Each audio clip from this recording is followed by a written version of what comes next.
Que la miséricorde, la grâce et la paix te soient données de la part de Dieu par Jésus-Christ notre Seigneur. Les relations amoureuses, le mariage, épisode 5. Faire le bon choix. Le choix éclairé. Et nous allons prendre Proverbe 18, verset 22 qui dit ceci. Celui qui trouve une femme trouve le bonheur. C'est une grâce qu'il obtient de l'Éternel. Nous allons voir son contraste dans Ecclésiaste, chapitre 7, verset 26. Et j'ai trouvé plus amère que la mort, la femme dont le cœur est un piège, un filet, et dont les mains sont des chaînes. Celui qui est agréable à Dieu lui échappera, mais le pécheur sera capturé par elle. Donc nous voyons par là que la bonne épouse, l'épouse qui ne sera pas une carie dans tes dents, qui ne sera pas une gangrène dans tes os, dans tes articulations, que c'est Dieu l'Éternel qui donne. Mais Dieu dit, demande, on te donnera. Frappe, on t'ouvrira. Cherche, tu trouveras. Alors, cherche auprès de Dieu, frappe à la porte du doux cœur de Dieu, demande à Dieu une épouse qui a un trésor dès le début, il te donnera. Demande la direction de Dieu et suis ce que le Saint-Esprit te dira. Mais je vais te le dire, Dieu, quand tu vas lui demander, il va te donner, mais lui va se baser sur le cœur en priorité. Donc il se peut qu'il te donne quelqu'un, quand tu lui as demandé, qui physiquement ne correspond pas à ce que tu aimes. Mais fais confiance, si Dieu te donne, il veillera à ce que cela ne soit pas des douleurs à ta vie. À moins que il te donne et toi-même, tu viens pour souiller le don qu'il t'a fait. Si Dieu t'a donné et que tu ne souilles pas le don qu'il t'a fait, tu verras que ce sera sans douleur ou avec très peu de douleur. Et l'enveloppe est la chose la plus facile à travailler. Avec du sport, avec des vêtements, avec un bon, je sais pas quoi, une bonne vie. T'essayes avec ta femme de faire en sorte que elle devienne physiquement ce que tu aimes. Et Dieu vous y aidera. Donc, pour trouver cette femme qui est un trésor, tu dois d'abord être quelqu'un qui marche et qui aime faire toutes choses avec Dieu en prenant en considération la direction de Dieu, ce que Dieu aime. En marchant selon la parole de Dieu. Et quand tu es quelqu'un comme ça, Dieu t'aidera toujours à faire des choix éclairés avec le Saint-Esprit. Faire des choix éclairés. Mais si malheureusement tu as déjà fait le choix sans Dieu, il n'est jamais tard. Ce n'est pas grave, c'est pas la fatalité. Amène ce choix-là en Dieu. Cette relation-là, amène-la en Dieu. Et avec Dieu, viens travailler cette relation-là. Et tu verras que ce qui t'est impossible, et à toi et au monde, Dieu le fera pour toi. Cette relation, Dieu viendra transformer cette personne, transformer la personne, le caractère de cette personne. Et pour cela, il va te falloir amener cette personne dans la dimension de Dieu. La dimension de Dieu, tu vas le trouver dans la parole de Dieu. Amener cette femme-là dans la parole de Dieu. Travailler avec cette femme-là, la parole de Dieu. Et tous les jours, un peu tous les jours, jusqu'à ce que, avec la prière et avec l'aide du Saint-Esprit, le Seigneur transformera cette personne. Et pour le physique, comme je viens de le dire, c'est la chose la plus facile à transformer. Et pour tout cela, tu as besoin de la sagesse. La sagesse, Dieu nous dit dans Proverbe, chapitre 9, verset 10, que la sagesse, que le début de la sagesse, c'est la crainte de Dieu. Si le début de la sagesse, c'est la crainte de Dieu, qu'est-ce que la sagesse alors elle-même? C'est une question que j'ai passé beaucoup de temps à prier et à demander au Seigneur, et que un jour sous la douche, le Saint-Esprit m'a dit, la sagesse en elle-même, c'est le chemin, le sentier, la voie de bon sens selon le cœur et l'Esprit de Dieu. Ce qui veut dire quoi? Que toutes les paroles que tu vois dans la Bible, si tu les, sont la sagesse de Dieu. C'est la science de Dieu lui-même. D'accord? Si tu les considères, ces paroles-là, et que tu les respectes et les observes, tu fais preuve de sagesse. Tu vis selon la sagesse. Tu appliques la sagesse à chaque compartiment de ta vie. Et c'est une bonne chose pour toi. Ça te donnera la paix. La sagesse, c'est aussi tous ces rêves que tu fais. D'accord? Tous ces rêves que tu fais, où Dieu va te montrer, fais ci, fais ça, ne fais pas ci, ne fais pas ça, va là, ne va pas là, ceci, cela. Il faut que tu, justement, y fasses attention et que tu mettes cela en application avec le secours du Saint-Esprit. Supposons, tu as un rendez-vous avec une sœur, un frère, quelqu'un, un ami, et vous avez déjà fixé le rendez-vous. La veille, tu te couches, Dieu te montre que cette personne, il faut pas y aller parce que justement, il faut même pas y aller. Soit Dieu te montre pourquoi il faut pas y aller. Justement, peut-être qu'il te montre qu'il a la sorcellerie, il va t'empoisonner, ceci et cela. Obéis et n'y va pas. Peut-être que Dieu va te montrer sans te dire ce pourquoi tu ne vas pas y aller. Pour voir si tu vas obéir. Obéis, n'y va pas. Parce que Dieu connaît les tenants et les aboutissants. Dieu connaît hier, connaît aujourd'hui et connaît demain. Ils sont le cœur des humains. Et ce que toi, tu ne sais pas, lui, il sait.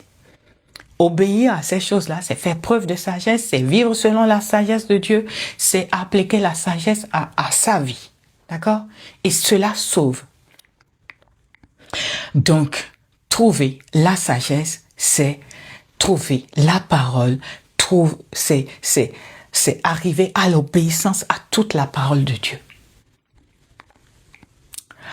Sans Dieu, tout est vide, creux et dénué de sens.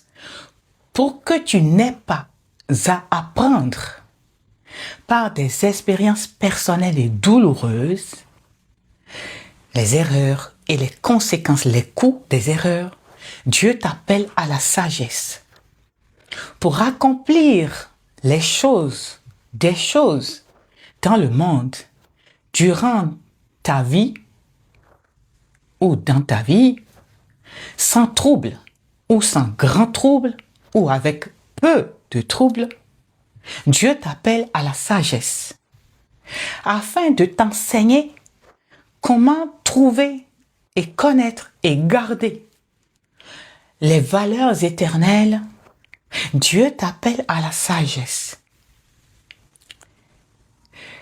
Dieu t'appelle à chercher et à trouver la plénitude et le bonheur avec l'aide du Saint-Esprit en sa parole et en lui seul. Donc, Dieu t'appelle à guider tes espoirs à envoyer tes espoirs vers lui seul qui peut y répondre et qui peut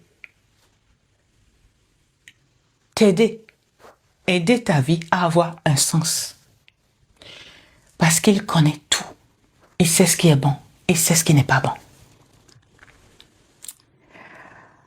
Je vais vous donner un exemple. Je vais vous raconter une anecdote. J'accompagne un couple.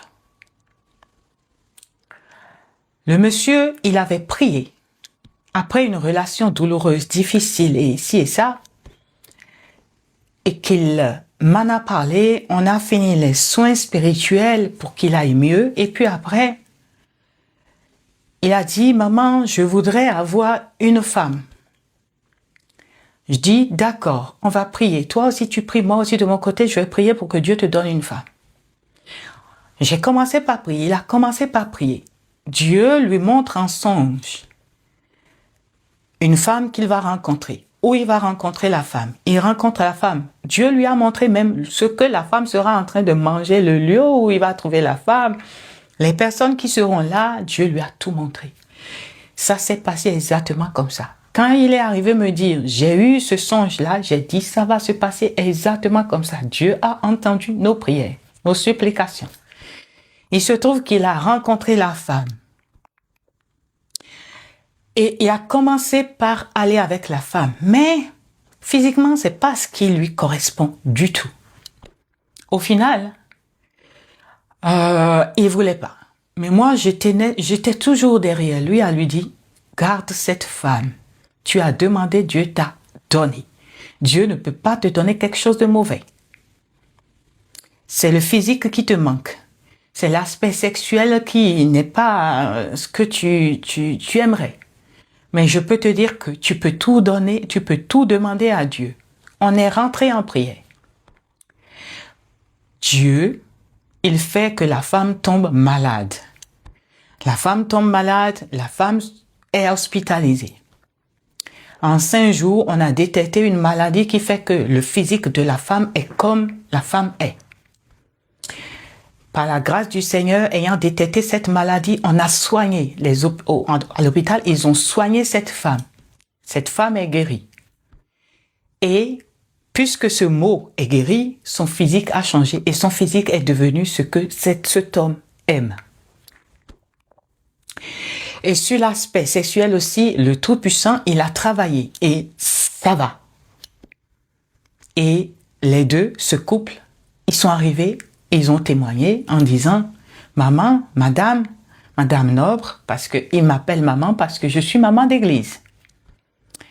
Maman, je vais pas te mentir que tes conseils nous ont fait énormément de bien. » J'ai dit, ce sont les conseils que Dieu donne au travers de ses serviteurs, au travers de moi. Et là, ils ont rendu ce témoignage que je vous mets à profit en ce moment pour vous dire que Dieu peut tout. Accepte ce que Dieu te donne et fais avec. Parce que dans le cas contraire, tu vas tomber dans la femme que décrit Ecclésiaste chapitre 7, verset 26. Tu iras tomber sur une femme dont le cœur sera un piège et un filet, dont les mains seront des chaînes. Et quand il rentrera dans ta vie, elle va détruire tout ce que tu as. Si tu es un homme dont la banane ne peut pas rester à un seul endroit, la banane se balade partout, et que tu as déjà une femme, tu es allé prendre une seconde, Dieu veille encore sur toi. Ça ne te suffit toujours pas. Tu es allé prendre une troisième, Dieu veille encore sur toi. Ça ne te suffit toujours pas. Tu finiras par tomber sur cette femme parce que ton comportement, ton caractère, ta façon de vivre est la façon de vivre des chiens. Et aux chiens, on donne la nourriture de chiens. Et par conséquent, Dieu fera en sorte, non, c'est même pas Dieu, ta façon de vivre va t'amener, les ténèbres que tu visites tout le temps vont t'envahir. Et cette femme viendra dans ta vie et elle, avec ses mains qui sont des chaînes, elle va serrer ton cou. Elle va dégager tes premières femmes qui sont tes pépites. D'accord? Elle va complètement t'éloigner de tes enfants. Elle va s'asseoir sur l'avenir des enfants, de tes enfants. Elle fera en sorte que ça soit elle seule, ses enfants qui soient bien. Au final, Dieu jugera, mais sauf que le mal est déjà fait pour certaines personnes. Elle va par tous les moyens trouver les gros gris-gris, la grosse sorcellerie et détruire tout. Au final, elle va t'achever. C'est elle qui va t'achever. Ce que tu sais manger là, c'est ça qui va t'achever. Le fait que ta banane doit partir partout et aller manger partout dans tous les râteliers va t'amener à tomber sur cette femme dont le cœur est un piège et un filet et dont les mains sont des chaînes pour serrer et te rip. Tu comprends? Par conséquent, fais preuve de sagesse. Toi qui as déjà trouvé ta femme, arrête de regarder dehors, de balader ta banane partout. Tu risques de tomber sur cette femme dont parle Ecclésiaste chapitre 7 verset 26. Parce que n'oublie pas, les autres femmes que tu as déjà pris, la première à qui tu as fait mal en allant prendre une seconde, la deuxième aussi à qui tu fais mal en allant prendre une troisième, ils ont aussi des anges, ils ont aussi un Dieu qui va leur faire justice. Et ce n'est pas fini. Non, tu n'es pas allé prendre, mais tu as des tisa partout.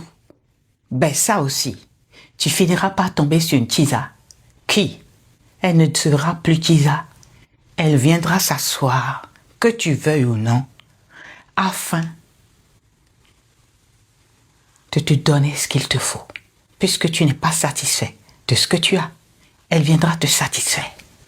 D'accord? Chez nous, les Africains, dans mon pays, d'accord? Dans mon pays à moi, on dit, ce qui circoncit la banane du cheval, que c'est dans le cheval même. D'accord? Ce qui va t'arrêter. Toi, l'homme qui balade ta banane partout, sans respect, considération pour la bonne femme que Dieu t'a donnée. Ce qui va t'arrêter viendra de toi-même. Tu iras jusqu'à tomber sur cette femme et là, tu vas ramasser tout ce que tu as semé. Alors fais preuve de sagesse. Acquiert donc, mon frère, la sagesse. Acquiert l'intelligence. Et elles te conduiront, elles te guideront et te garderont dans le sentier où tu trouveras et garderas ta paix. Et pour bâtir une vie en bonne santé, fortifiée et harmonieusement prospère avec la femme, le trésor que Dieu t'a donné et vos enfants. Soyons tous dans la paix du Seigneur. Et que ceux qui ont des oreilles pour entendre, entendent. Et que ceux qui ont un cœur pour comprendre, comprennent. Merci.